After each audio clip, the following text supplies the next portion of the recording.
Clac, clac, terminé. Trop d'alcool, trop de cuite, trop de gueule de bois. En plus de 100 ans, le cinéma a fait couler des hectolitres de liqueur, de bibine et de picrate. L'ivresse est une figure obligée du métier d'acteur. De Charlie Chaplin qui rentre chez lui cuit comme une rave en 1916 dans un génial numéro de 20 minutes, à Dean Martin Poivreau, dans Le Civil aussi, au grand cœur d'Henri au Bravo, en passant par le mariage du voyage au bout de l'enfer, ou les crises de délirium très mince d'Yves Montand dans Le Cercle Rouge de Melville. Nombreuses sont les pistes à emprunter, les illustrations à entasser.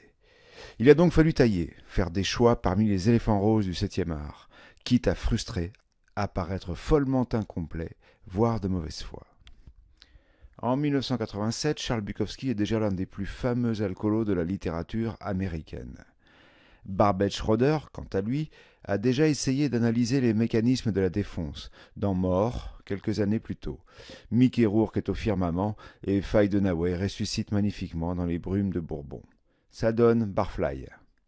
La cuite y est parfois festive, mais la folie de l'alter ego de Bukowski, Hank Chinaski, ne peut escamoter la part destroy de ce trip à la noirceur profonde, même sous le soleil de Los Angeles. Oh, my friend! Hey! Yeah! Eddie, you're in too. Pour yourself a drink. Hey! Hey! L'alcoolisme est un sujet sérieux. Le panache de certains ivrognes ne peut masquer la somme de destruction sociale, familiale et sentimentale qu'il engendre. En 1945, Billy Wilder, qui vient de signer Assurance sur la mort, s'attaque au démon de l'alcool. C'est le poison, titre original de Lost Weekend. Ray Milland est époustouflant en alcoolique en mission d'autodestruction. Peu de films ont si précisément saisi les tourments de l'addiction. Peut-être L'Abbé des Anges, Jacques Demy, sur les accros du jeu, avec Jeanne Moreau et Claude Mann. Not the way you drink. It shrinks my liver, doesn't it, Ned? It tickles my kidneys, yes. But what does it do to my mind? It tosses the sandbags overboard so the balloon can soar. Suddenly I'm above the ordinary. I'm competent, supremely competent. I'm walking a tightrope over Niagara Falls. I'm one of the great ones. I'm Michelangelo molding the beard of Moses. I'm Van Gogh painting pure sunlight. I'm Horowitz playing the Emperor Concerto. I'm John Barrymore before the movies got him by the throat. I'm Jesse James and his two brothers, all three of them. Dans Au-dessous du volcan, de John Huston, aucun commentaire sur ce dernier quant à sa relation avec les alcools forts, Albert Finney passe les 3/4 du film à être fin sous. C'est méthodique, totalement suicidaire, et même Jackie Bisset ne peut rien y faire, c'est dire.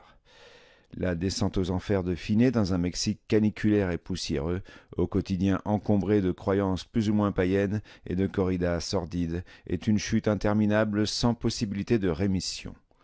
Le mezcal, c'est pour les damnés. Poquito de brandy. Poquito de anís. Poquito de tequila. Poquito de whisky. Poquito de mezcal. No mezcal. Never touch mezcal. I go thirsty before drinking mezcal. It's loco. Mezcal is just the tequila of the poor. Mezcal is for the down. Plus récemment, l'ex-dogmatique est danois. L'un n'empêche pas l'autre, n'est-ce pas ? Thomas Wittenberg a mis son goût pour les concepts au service de son scénario. Dans Drunk, Mads Mikkelsen, toujours impeccable faut-il le préciser, trouve une excuse béton pour picoler un peu chaque jour. Ce professeur de lycée veut démontrer qu'avec une certaine dose d'alcool dans le sang, en permanence, la vie est beaucoup plus douce. Il s'agit donc d'entretenir ce taux avec force calcul et dosage. Un boulot à plein temps. Bien entendu, à ce petit jeu, la raison scientifique finit par essuyer quelques dérapages.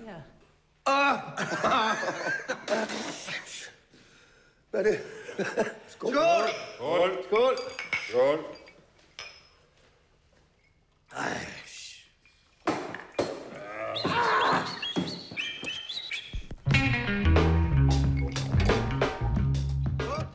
Sur les étagères de son bar, Clac-Clac terminé a aussi une scène de cuite sans dialogue. Une sorte de blind test franchement pas dur à deviner. Mais sait-on jamais.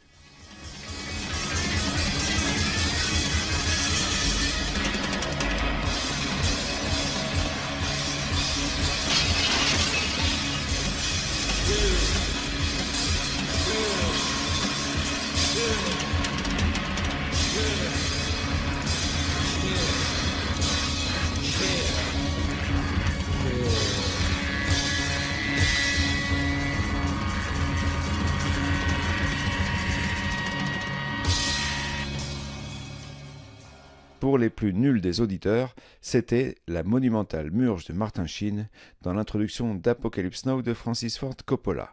Le comédien était réellement ivre-mort lors du tournage de cette scène très marquante, d'un film qui n'en manque pas, de scènes marquantes. Le cinéma français, quelle surprise, est riche d'une pléthore de répliques entre guillemets, immortelles liées à l'alcool par son versant rigolard. Il nous sera permis de snober la scène de la gnôle des tontons flingueurs. Désolé, mais pas de y en a aussi, ni de polonaise qui en prenait au petit déjeuner. Pour autant, nous garderons Michel Audiard pour illustrer avec quelle manière le cinéma français a œuvré avec beaucoup d'indulgence pour le romantisme des pochetrons et le lobby des pinardiers. Jean Gabin, Henri Verneuil, Belmondo, Audiard et Antoine Blondin, c'est un singe en hiver. Deux yeux, des ivrognes, il y en a assez dans le pays sans que tu les fasses venir de Paris. Un ivrogne? Oh ben un peu, oui. Même que le père Bardas qui boit 15 pastis par jour, il n'en venait pas.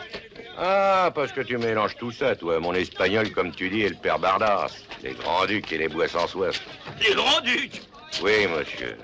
Les princes de la cuite, les seigneurs. Ceux avec qui tu buvais le coup dans le temps, mais qui ont toujours fait verre à part. Dis-toi bien que tes clients et toi, ils vous laissent à vos putasseries, les seigneurs. Ils sont à 100 000 verres de vous. Eux, ils tutoient les anges. Excuse-moi, mais nous autres, on est encore capables de tenir le lit sans se prendre pour Dieu le Père. Mais c'est bien ce que je vous reproche. Vous avez le vin petit et la cuite mesquine. Dans le fond, vous méritez pas de boire. Tu te demandes pourquoi ils picolent, l'espagnol? Et pour essayer d'oublier des pignoufs comme vous. La part des anges est la partie du volume d'un alcool qui s'évapore pendant son vieillissement en fût. C'est aussi un film de Ken Loach, un peu plus joyeux que les autres dans sa filmographie pas hyper poilante. Pour faire simple, une bande de pieds nickelés hésite entre vol et rédemption dans le milieu des distilleries écossaises. Il aurait été inconvenant de ne pas citer le cinéma d'outre-Manche dans une thématique liée à l'alcool. Et c'est fou comme cet accent donne envie de boire une bière. I'm sorry, you can't actually smoke in here. Fuck, sorry, man, sorry. Shake you gum jiggies. I'm sorry. You stupid, you not go to school, no? No. That's my last flag, man. Don't give a fuck, your blows all up, man. Sake, man. Good cunt. Sorry about that, Mary. Thank you. How long do you keep the whiskey in the casks for? 10, 20, 30 years. It just depends. What's the most expensive one? The most expensive? Well, we actually found a cask about a year ago, and we sold one bottle from the cask for £100,000. £100,000? You know, I could buy 30,000 bottles of Bucky for that. That's 30 years of baby. Unbelievable. It's a lot of money.